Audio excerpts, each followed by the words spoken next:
Hello friends, welcome back to my channel online study. तो आज हम क्लास 10th में केमिस्ट्री का चैप्टर नंबर फर्स्ट रासायनिक अभिक्रिया और समीकरण में हमारा आज का टॉपिक है जो रासायनिक अभिक्रियाओं के प्रकार हैं। तो उसके बारे में आज हम डिस्कस करेंगे। ये हमारा पार्ट 2 है और पार्ट 1 हमने डाल दिया है जो कि डिस्क्रिप्शन में लिख दिया हुआ है, और उसे जाकर देख लें। तो चलिए स्टार्ट करते हैं आज के इस लेक्चर को। हमने जाना था कि आज हम पढ़ेंगे रासायनिक अभिक्रियाओं के प्रकार, टाइप ऑफ केमिकल रिएक्शन।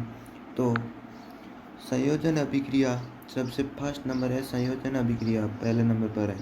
संयोजन अभिक्रिया क्या होती है? जब दो या दो से अधिक अभिकारक आपस में अभिक्रिया करके एकल पदार्थ का निर्माण करते हैं तो उस अभिक्रिया को संयोजन अभिक्रिया कहते हैं। यानी उत्पाद एक हो और अभिकारक दो हो। इधर वाले होते हैं अभिकारक और इधर वाले होते हैं उत्पाद। ये होते हैं उत्पाद और ये होते हैं अभिकारक दो। अभिकारक दो हो और उनसे प्राप्त उत्पाद एक हो तो ऐसी अभिक्रिया को संयोजन अभिक्रिया कहते हैं। तो एग्जाम्पल देखते हैं हम, जैसे कि कैल्शियम ऑक्साइड प्लस जल। कैल्शियम ऑक्साइड को जल में डालने पर ये कैल्शियम हाइड्रोक्साइड में परिवर्तित हो जाता है, जो कि कैल्शियम ऑक्साइड और जल दो अभिकारक हैं और कैल्शियम हाइड्रोक्साइड एक उत्पाद है। और एक और एग्जांपल देखते हैं तो हम, ये है कार्बन प्लस ऑक्सीजन। इससे हमें कार्बन डाइऑक्साइड प्राप्त होती है। कार्बन और ऑक्सीजन दो है अभिकारक, ये दोनों अभिकारक है। अभिकारक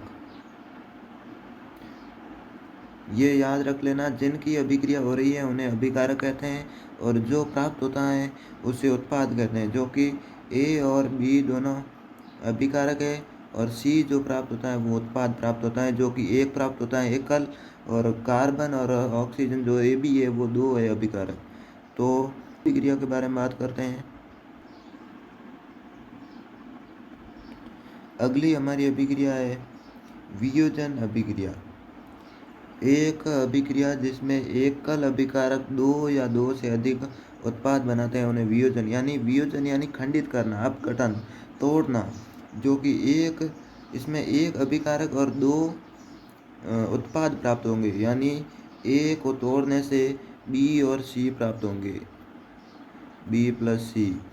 जैसे कि हम देखते हैं एग्जाम्पल, तो MgO3 जो कि मैग्नीशियम कार्बोनेट है, इसे गर्म करने पर और देने पर ये MgO magnesium oxide plus CO2 carbon dioxide में परिवर्तित हो जाता है, जो कि MgO3 जो कि मैग्नीशियम कार्बोनेट है, यह एक अभिकारक है। अभिकारक एक है और उत्पाद में दो प्राप्त होते हैं, magnesium oxide plus carbon dioxide.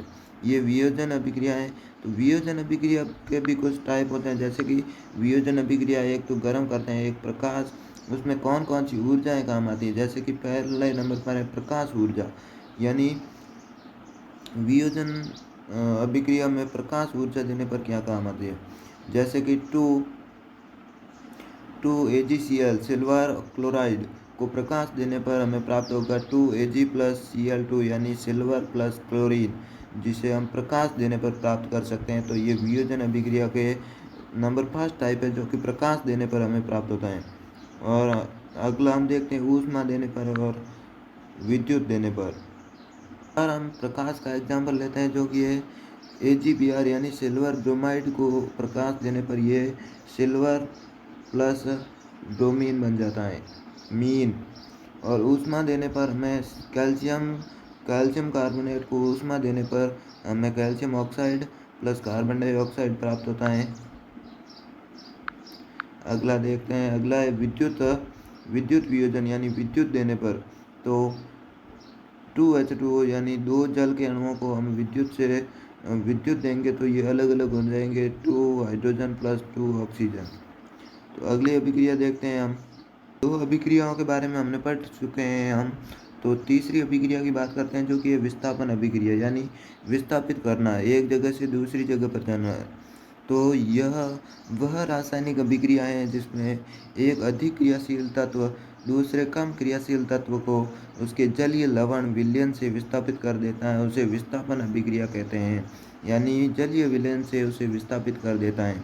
जैसे कि हम फॉर एग्जाम्पल देखें तो ये है जिंक Zn, सॉरी ये थोड़ी मिस्टेक हो गई, यह Zn है। जिंक प्लस कॉपर सल्फेट जो कि जल में घुला हुआ है, और इससे हमें प्राप्त होगा जिंक सल्फेट प्लस कॉपर। तो इसमें विस्थापित क्या हुआ, Cu की जगह जिंक आ गया, ये इससे हटाकर ये आ गया। और इसकी हम बात करें तो हम ऐसे भी कर सकते हैं, जैसे कि ABCD के अक्षर आते हैं, जो बाद में आते हैं वो अधिक क्रियाशील धातु होते हैं। मतलब ये तो मैंने ट्रिक बनाई है, ये पूरे धातुओं में आप नहीं लगा सकते हैं, कुछ कुछ धातुओं में लगा सकते हैं। जैसे कि जिंक में हम लगा रहे तो C के बाद में आता है Z, इसलिए ये C को हटा देगा Z। यदि F ही होता यानी फेरस होता तो भी ये हटा सकता था इसे। अधिक क्रियाशीलता श्रेणी हम देखें तो इसे याद रखने की ट्रिक है, काना का मग अल जन की ह क्यों हग हग अग उ। यानी काना के मतलब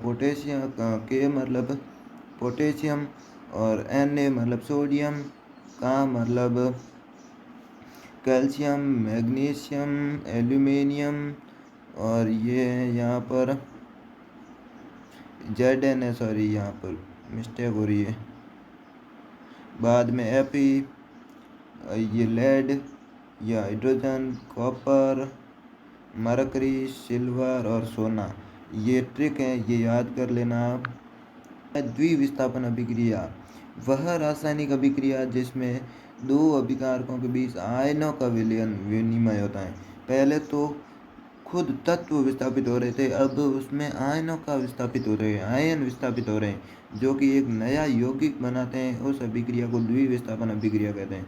for example NaOH sodium hydroxide plus HCl, ये हैं हाइड्रोक्लोरिक अम्ल, प्लस NaCl, जिससे हमें प्राप्त होता है NaCl सोडियम क्लोराइड प्लस जल।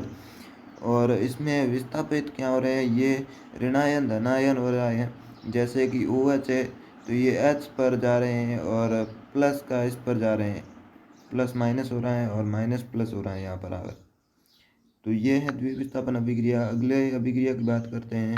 मैंने सिर्फ 4 अभिक्रियाओं के बारे में बताया था, और अब हम पढ़ेंगे अपचयन अभिक्रिया। अपचयन अभिक्रिया क्या होती है, जिसमें हाइड्रोजन का योग व जिनमें इलेक्ट्रॉन का ग्रहण किया जाता है उसे अपचयन कहते हैं। यानी कोई भी अभिक्रिया है इसमें हाइड्रोजन का योग होता है, और इसकी विपरीत जो हाइड्रोजन वाली थी उसकी विपरीत होती है ऑक्सीकरण अभिक्रिया। वे अभिक्रियाएं जिनमें ऑक्सीजन का योग होता हो और उन्हें ऑक्सीकरण अभिक्रिया कहते हैं। उसमें हाइड्रोजन का योग था, उसमें ऑक्सीजन का योग है। जो कि इसका हम एग्जांपल देखें तो Cu प्लस O2, और उसका देखें तो H plus O2, hydrogen plus O2, जो कि CuO होता है और ये होता है H2O हाइड्रोजन का योग होने पर, जिसमें इलेक्ट्रॉन का दान होता है। इसमें इलेक्ट्रॉन का दान होता है ऑक्सीकरण का। और यदि हम बात करें ऑक्सीकरण और ये अपचयन दोनों अभिक्रियाएं साथ होती हैं तो उसे रेडॉक्स अभिक्रिया कहते हैं, जो कि हम अभी बात करेंगे। अभिक्रिया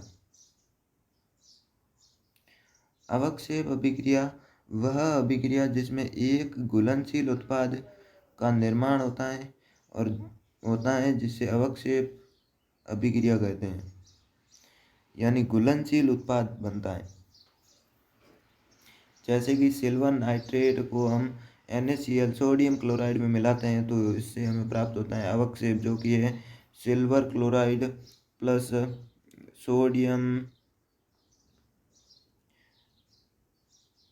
सोडियम नाइट्राइड, जो कि हमें अवक्षेप प्राप्त होता है। ये अवक्षेप है, जो कि ये दोनों पदार्थ आपस में मिल सकते हैं, पर ये जो प्राप्त होता है ये दोनों में नहीं मिल सकता है, ये दोनों में किसी के साथ नहीं मिल सकता है। और अगली हमारी रेडॉक्स अभिक्रिया जो हमने पहले बताई थी, वह अभिक्रिया जिसमें ऑक्सीकरण और अपचयन दोनों साथ साथ होते हैं उसे रेडॉक्स अभिक्रिया कहते हैं। जैसे कि फॉर एग्जांपल Na यानी सोडियम प्लस 1/2 यानी हाफ Cl यानी क्लोराइड से हमें प्राप्त होता है Na प्लस और Cl माइनस, जो कि अपचयन इसमें होता है। ये प्लस वाला इधर जाके माइनस में हो रहा है और ये माइनस वाला इधर जाके प्लस में हो रहा है। ये हो रहा है ऑक्सीकरण और ये हो रहा है अपचयन। सोडियम ने इलेक्ट्रॉन Cl2 को दिया और Cl2 ने इलेक्ट्रॉन सोडियम को दिया। अगली क्या है अभिक्रिया। अभिकारकों ने जिनका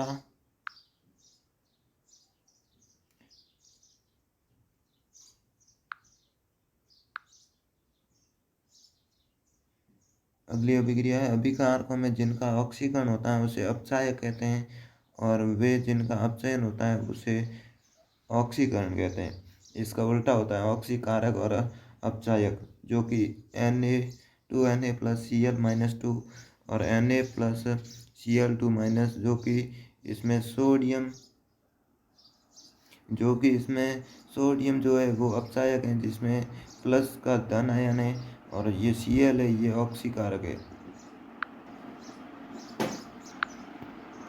अब अगली अभिक्रिया हमारी ऊष्माक्षेपी अभिक्रिया, यानी अभिक्रिया जिसमें उत्पाद के निर्माण के साथ ऊष्मा भी उत्पन्न होती है, इससे ऊष्माक्षेपी अभिक्रिया कहते हैं, यानी ऊष्मा प्रदान होती है।